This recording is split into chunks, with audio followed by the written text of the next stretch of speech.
Good morning, good afternoon, good evening, and a very pleasant night to you, my precious pack, and welcome back once more to Vega Conflict. And it's time for the video that I promised that everything's been ready for since last month, and it's just been taking me forever for absolutely no reason at all to make this video. Now, I can say right now there's going to be basically no gameplay other than like an in-planet fight to show the vessel off for how it looks and how the beam fires, because this is basically what the beam does. It takes forever to charge up, and it fires out a single pathetic attack, and that's it. So before we do anything else, stats.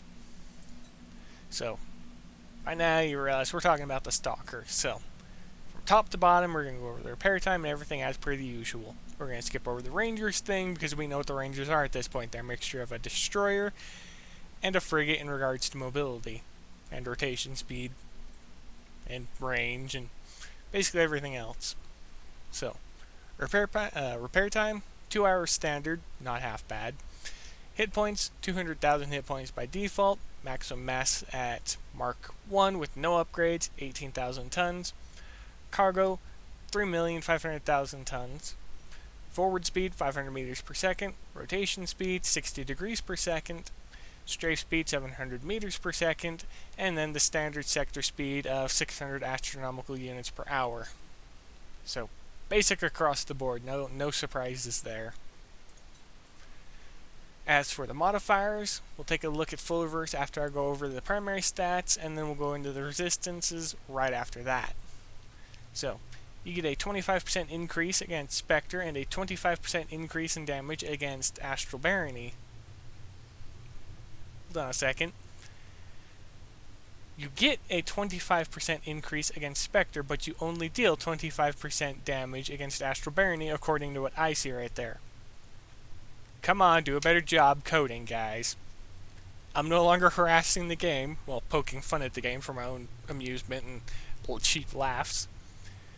But back to the point, 5% weapon mass reduction, a 20% resurgence value, a 100% increase in shield energy, a 3% recharge value per second, although it does have the 5-second delay, which I just think was a stupid idea for tier 10. The fact that they're keeping it's just a waste of player time.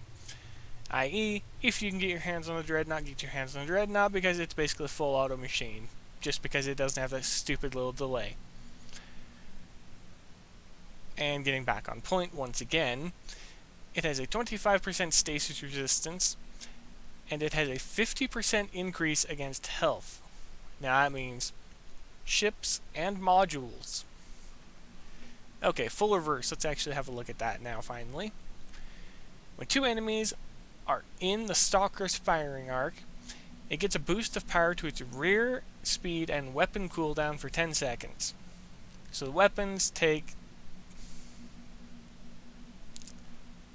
Seriously?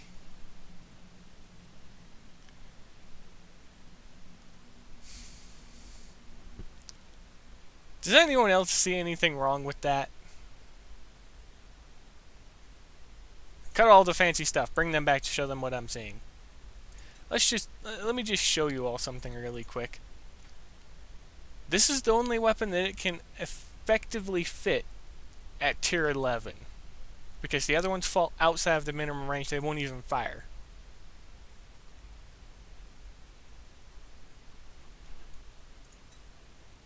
Let's just go back over to this again real quick. Weapon Cooldown.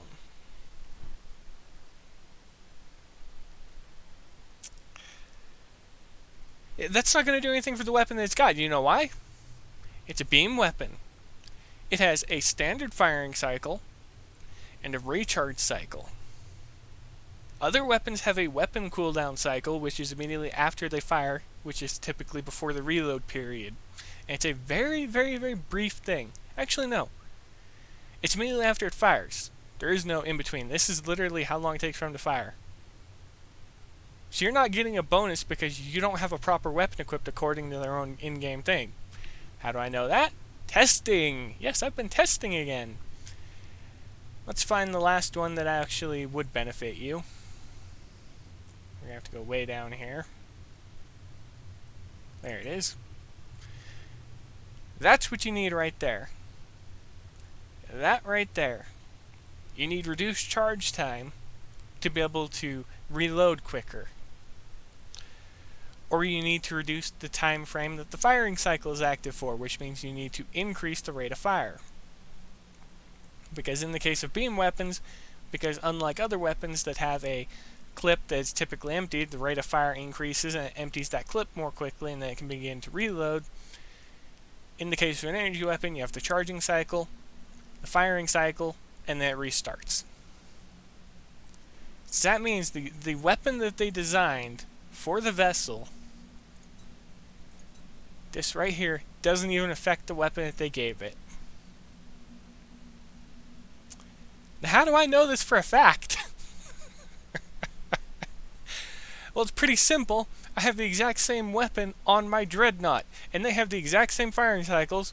If this was correct, the reload would be shorter, or the beam would be firing faster. One of two things would be affected, since there's only two things, but neither are affected. It fires for the same duration of time. It reloads for the same duration of time. There's absolutely no change at all. This is why you need developers that actively play the game so that they can realize that little itty bitty problems like this within the coding. So that's now what? 3 vessels they've released back to back that have been bugged. With the Scrapper, it was capable of firing backwards. With the Bulwark, it had an issue with the shield. And I can't remember exactly what it was, but I was messing around with it and I realized it had an issue with shielding.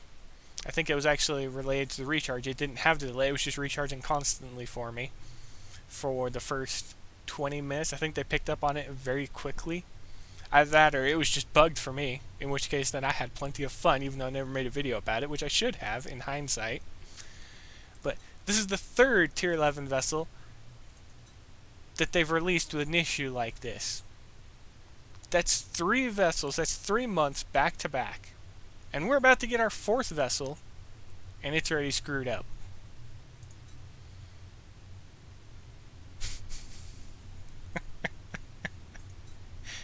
The only real thing that it actually does get that I can verify right now and tell you works is the rear speed. It functions completely. Okay, on to resistances, and I'm going to end the video because, I mean, the only thing to show you is how it looks in the combat, and I mean, that's just... I don't even need to be here for that because most of you have played with it at this point, you know what it looks like. I can literally just say, oh, look at it, zoom in, then end the video.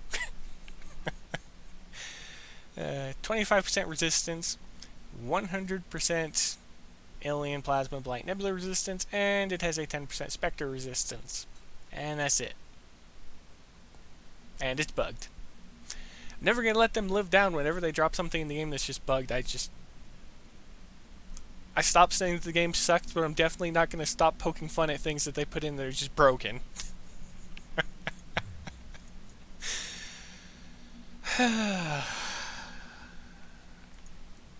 On to the gameplay footage of it in combat. It's a very short video, as you can probably guess.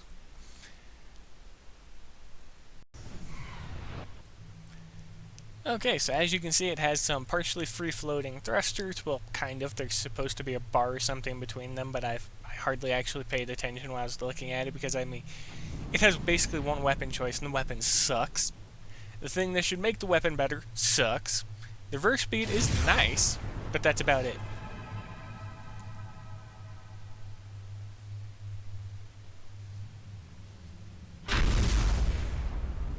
Yep, takes forever to charge up and then it just fires that little itty bitty beam. That's it. It just takes forever and ever. But here's the advantage. There's that reverse speed. There's that outstanding reverse speed. And all it takes is 2 targets within the firing arc. So if you're up against spawns, all you have to do is have a spawn in the primary vessel within the firing arc and you're good. And because it lasts for 10 seconds after, it also means that even if you destroy one of them, you're still going to be able to go backwards fairly quickly. But that's going to be it. Be safe out there, my pack. Happy hunting, and as always, I'll see you later.